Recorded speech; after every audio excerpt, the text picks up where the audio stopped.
Subscribe to James the Sheriff Dixon, you motherfucker. This is Fun Times with the Sheriff, my season 4 finale. I got Vander back on. Say hello. Hello! So, which one did you want to start off first with? Because we were just talking a bit here. Did you Witch or Cocaine Bear?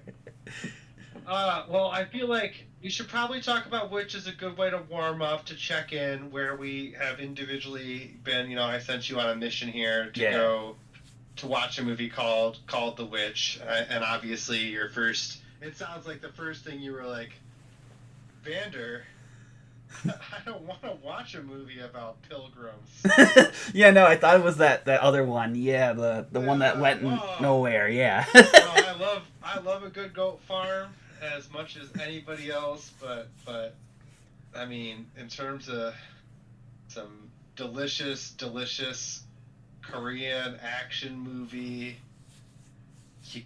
there's just nothing. The Witch, it's between, it hits that sweet spot between John Wick and Stranger Things. Yeah, like horror stuff / superpower stuff. Yeah. Yeah. Which. So yeah, do you want to talk? You want to give like a little bit of a summary here? Yeah, but I thought well, it started off interesting, like this chick that gets adopted after she ran away from people in the woods, and it turns out that she wants to go to this talent show thing, and find out she has powers. Yeah. And then I want to add that my favorite character has to be the brother, though. I just wanted to put that out there.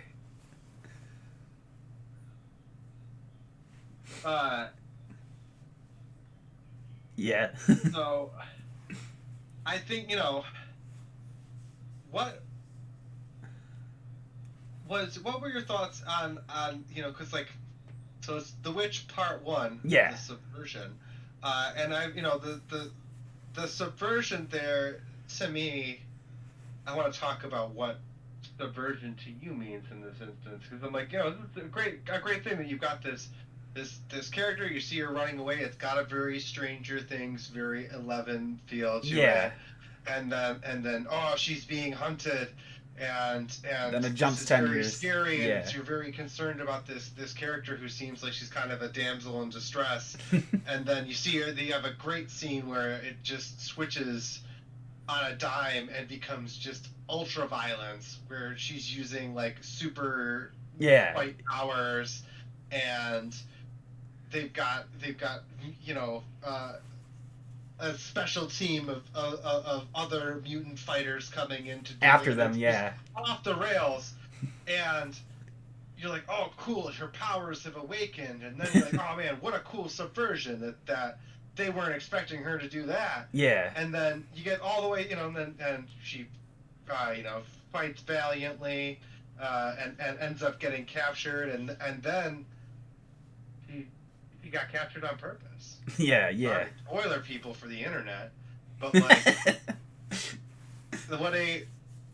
the subversion now. She subverted the subvert, and it just really delivers on that idea. Plus, it has a real lookalike for like a South Korean Joe Latrulio, and Yeah. I was gonna say, and somebody who kind of looks like Audrey Plaza. So, and you're also, we really buried the lead on the going on the American Idol. Well, it wouldn't be American Idol. It would their version of American Idol. Yeah. And it's an Avril Lavigne version of Danny Boy. Yeah. I was gonna bring that up. The song that she sings. Yeah. Yeah, I was gonna bring that up. Yeah, the song that she sings. Bring it up. Yeah, let's discuss. That was very interesting for her to choose that, and then it showed what she was doing with the mic, though, while she was singing it, which is why she won the competition. Right? What a good way they do such a nice job of showing you repeated cuts back to that moment, and such a way that you don't initially see that she's using magic powers, and you're like, all right, this is a decent you know. You just think it's a singing This competition, is like a decent cover of Danny Boy. I don't know Yeah. if I would call it A winner, an yeah. automatic winning entry, but what a just excellent use of being able to refer to it. Creates a nice sense of resonance across the entire movie. And dude, what's his name? The brother, that's been after her, or some. Yeah. He was really great as the one chasing her through the entire movie. When they first think when they Troy go ahead. Troy Woo Chic. I was gonna say with them at first thinking he was a fan after the show, and then it turns out the brother and sister. Oh yeah, no, was a. I'm just was absolutely delighted by it, and it had such a good romp, and I feel like as our discussion here will continue on into Cocaine Bear later, I think there are some real elements here that there are some through lines that occur as a result. Here is my I'm gonna send it to you over. That's my image there. I got it. Of what it looks like.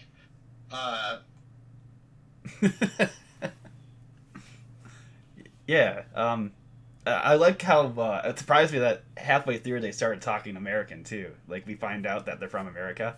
Oh, I mean, I don't think they're from. I think they just speak in it. But like, thank you for bringing that up. I also enjoy that about this movie. That the bad guys speaking English has such a and it's always like they just deliver their cool one-liners in English and they know what they're doing. He's the main character can't understand. Yeah. Yeah. I think that Americans deserve, in the same way that we're processing through white women being labeled Karens and whatnot. I think it's Americans' time to just accept the fact that we're going to be the bad guys in the movies.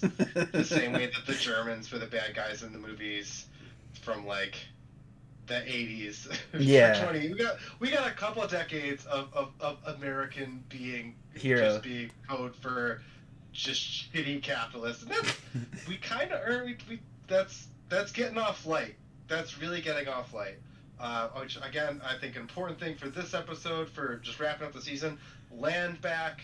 It would not be very difficult to take a good amount of property hoarded by the ultra wealthy and give it back to the people we stole the country from. So hashtag land back. Get the James the Sheriff Dixon coming at goofing around with the thing, and then we're gonna help with that too. Also, put reparations on the national debt. Yep. So those are the two things: land back, reparations on the national debt. If we can achieve that with our talk about South Korean action sci-fi movie and Cocaine Bear, I think Elizabeth Banks will be pleased. I think that when Elizabeth Banks sat down to make Cocaine Bear. Oh, you just want to jump right into it?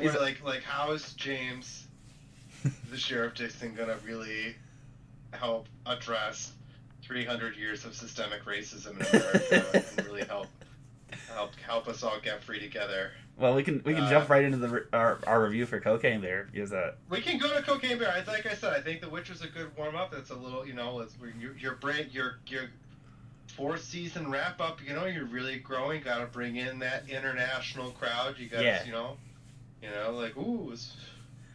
Choi was in. He's in a Parasite there, so you got yourself that was also on my. Now we can talk. About, we know the people are really here to listen to you talk about Cocaine Bear. Okay, so because this this movie is on the level for me that the Velocipaster was is one of my all-time favorite bad movies. Velocipaster had some real, hold on, I'm gonna open up something with a Velcro thing, so I'm gonna mute my. Actually, no. Here, listen to this Velcro. The internet. Oh yeah, that's good Velcro. Good ASMR there. Bags. Yeah. bags for people who ride around on bikes, but you don't have to have a ride around a bike to get one. So yeah, I got my notes here on Cocaine Bear, which why don't you again? I think it's good to have you give kind of your summary. Here. Okay, We so can honor the tradition. like I said, the beginning I thought was kind of slow up until we got to the bear and the kids, that whole little story arc where the kids found the cocaine and started doing it, and then it got crazy from there. I think. Oh yeah, no. So yeah, I feel like you're right. There isn't a whole lot of summary to go. There's a coke bear. He finds cocaine in the woods. Goes crazy. I think they do a good. They do a good. They set up some dominoes. It's also Ray Liotta's last movie, by the way. Which. It was dedicated to him at the end. They did have a dedication to him at the end, but I think those kids finding cocaine in the woods. I'm really surprised that they went that route. I didn't know. I'm just surprised that the cocaine bear eat a tablespoon of cocaine challenge hasn't been kicked off yet. For. Yeah. I assume somebody must be talking about it somewhere, but eat a tablespoon of cocaine. The cocaine bear said it was a cool thing to do. And I like that. I love how they set it up for sequels too, because they didn't find all of the bags of cocaine, like how everyone online is trying to make up their own version of it. No, you can't. No, cocaine. You got to do Cocaine Bear Part 2 or 3. Finds a meth lab. Then Cocaine Bear becomes Meth Bear goes to rehab, and then you get Cocaine Bear goes LSD. That's an animated one. That's they get a little bit off the rails there. Oh yeah. But they're still having fun. They know they're not taking it too seriously. Yeah. So, I think my first big note that I had going through this was that if anybody wants to watch something else that's got a cool "there's something wrong with the bear over there" scene, Flashback is a movie on Shudder right now that I'll add that to my notes to watch later. Yeah, it has a group of girls fighting off kind of thing-like monsters, and they do a really, really cool animation because this is a cool animated bear. It's a very believable bear. Yeah. It's incredible what we can be doing with these effects at this point. But the one that they make for this is on par, but combine that with a little bit of the monster charging down the hill. Oh yeah, like Freddy Krueger or Jason. Yeah. They managed to use the computer to make a really believable unnatural that achieves an unsettling on a physical level, which is super cool. So Slashback, a super great movie there. And again, I was gonna say, what do you think of the ambulance drive scene? I thought that was the craziest part of the movie. That was a super cool sequence. I think Margot Martindale holds it down as one would expect, consummate professional. I think that there is a really good point that is overall made through this, which is that we need more funding for our national parks. Yep. But yeah, firing the gun out of the back of an ambulance while bears stampeding towards you. While I was chasing, when you've already established some real consequences for her lack of aim in the movie, I think that creates a level of tension. The same when you see the kids going out into the woods when you know that the cocaine bear is out there, already on the loose. And I think that there's a cool juxtaposition that happens there with the little Maltese Bichon or whatever puppy that they have essentially locked in a car. Oh yeah, yeah. Oh yeah, I love that cop story arc with the dog. But you see that dog and you're like, oh man, this is like Chekhov's puppy. He's gonna get cocaine somehow. Yeah. This something bad's gonna happen, and then to have it be safe, except for the ticking time of you don't want a dog to be locked in a car, but to have the dog hot sun. Yeah. It was I think that this represents Cocaine Bear represents a point to challenging some aspects of traditional film storytelling. So it's really is high art. So then my other I had a couple other small critiques, which is that you couldn't find. I wrote, you mean you couldn't find one band in Nashville willing to bust out a 6-minute ballad about the adventures of the Cocaine Bear? Because it just feels like such a missed piece. Isn't what this movie is missing is like a musical number, Freddy Krueger style rap, or like just like Nashville breakdown about the like Cocaine Bear was in the woods, or like a country style, yeah. A guy from Game of Thrones. Then he chased after a bunch of kids. Oh hey, there's the best scene. It's on a gazebo. So like, yeah, the best scene in the movie is on a gazebo. Yeah, with the cop and the I really think that's like, that represents just such a good moment for it in terms of the balance between the like violent action and the comedic elements of it. And they have like a little like flash moment leading up to the gazebo where one of the characters like cuts away in their head to dreaming about what their life would be like, but their friends are being portrayed having already been shot and or mauled. Oh yeah. And like that to me was, more of that I think would have really brightened this up a little bit, to see a little bit more of that kind of comedy, because like so much of this feels dependent on the bear being there movie. Yeah, and like, I mean, it's a good bear, but like think about the other bears out there, like Pooh Bear, Baloo, Yogi Bear, Bear Grylls, Lulu. These are all really, really good bears. Oh, and the show, The Bear. Yeah. Oh yeah, the cooking one. Yeah.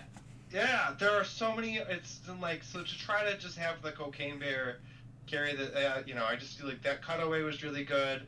They did an interesting shot when they were doing inside of a phone booth that was like from the ground up, and it's like that is a good way to get a camera into a phone booth. And I'm sure that there's some.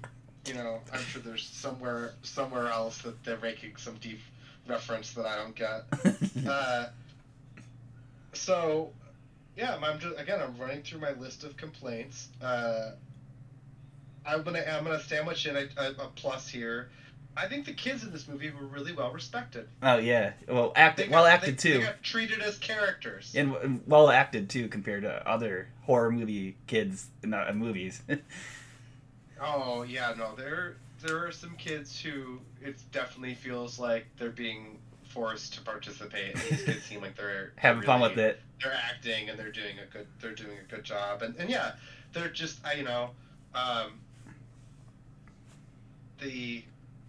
I think sometimes the over infantilization of kids is done to try to shame adults into not feeling for a sense of play. Yeah.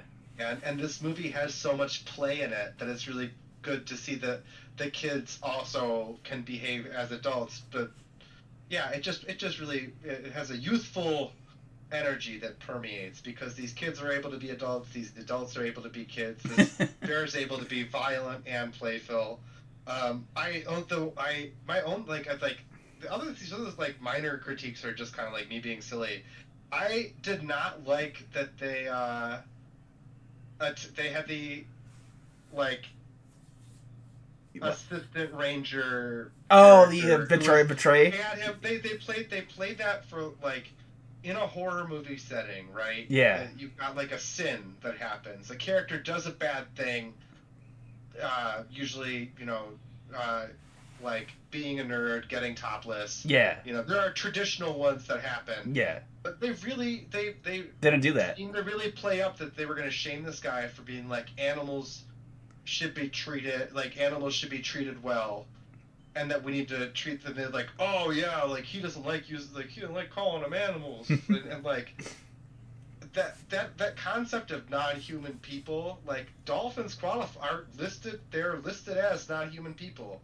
Like you can totally respect animals, and that shouldn't be something that is deserving of being punished in a movie. Yeah. Like that can be a character trait, but to to structure that in a scene as this, we're going to show why this character deserves to die, and it's because they care about nature, because like that's so dumb.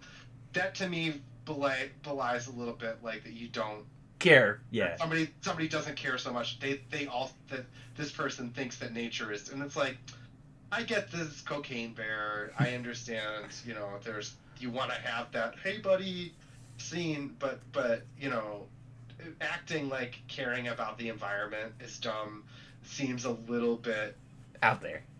It seems, yeah, at this point, like when we're like, yeah, that's a 30-year-old opinion. Yeah. That was just thrown in there. Yeah. That was funded by an oil think tank in the 90s. Like, if I want something from the 90s in my movies, I want ska music. Yeah. Sorry. All right, dude. I'm just going off. Yeah, that's fine. That's fine. You tell me some more about what you liked about. Oh, I was gonna. We're almost out of time. I was gonna bring up one last topic, but I pretty much said what I had to say. I really liked it, and yeah, I wanted to move on to our last topic. Like what shows or whatever you've been watching lately. Like Barry's last season just started. Yeah, I'm watching Barry, Random Acts of Flyness. Been watching. You know, we got a little one, so we've been watching all the Netflix documentaries and all those things. Because I'm like, I want the TV on, but I want her to try to maybe be learning. Yeah. But no, I have one more thing about Cocaine Bear. I want to ask you. You know that last scene with Ray Liotta, like Ray Liotta's last scene in his last movie, and it's all blue. They're fighting inside of a thing, and it's super, super dark. Would that scene not have been better if they just had something catch fire? Oh, like you him. had a whole here's a flashlight scene. Why not have it be a lantern or a and stick? Then you get flames flickering underneath the water. It's an elemental battle, man. Animal, water, fire. Yeah, man versus wild. It's all this whole thing, and then it's like, no, just blue. Drop the grading a little bit. Blue. We're not. It's like, oh, man. Yeah, sorry. I know that. Yeah, that's a good. But yeah, there are some awesome things that we've been watching. I've just been again chunking through some. I'm always on Shudder and going through their newest stuff. So yeah. If anybody hasn't seen, what's the one with all the corners in it? Skinamarink. Oh yeah, that's on my list. Like, that's on my list. Whispering and corners. Yeah, that's on my list to watch. It'll stick with your brain forever. It apparently messes with your head when you watch it too. If you like watch it by yourself in a dark room, it like messes with you or something.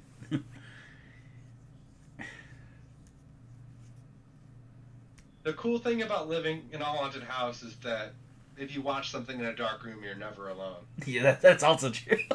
Someone's always there right next to you. All right, well, we're at that time. Is there any like final words, anything you want to say? Land back, put reparations on the national debt, plant more cover crops, and pollinator-friendly plants.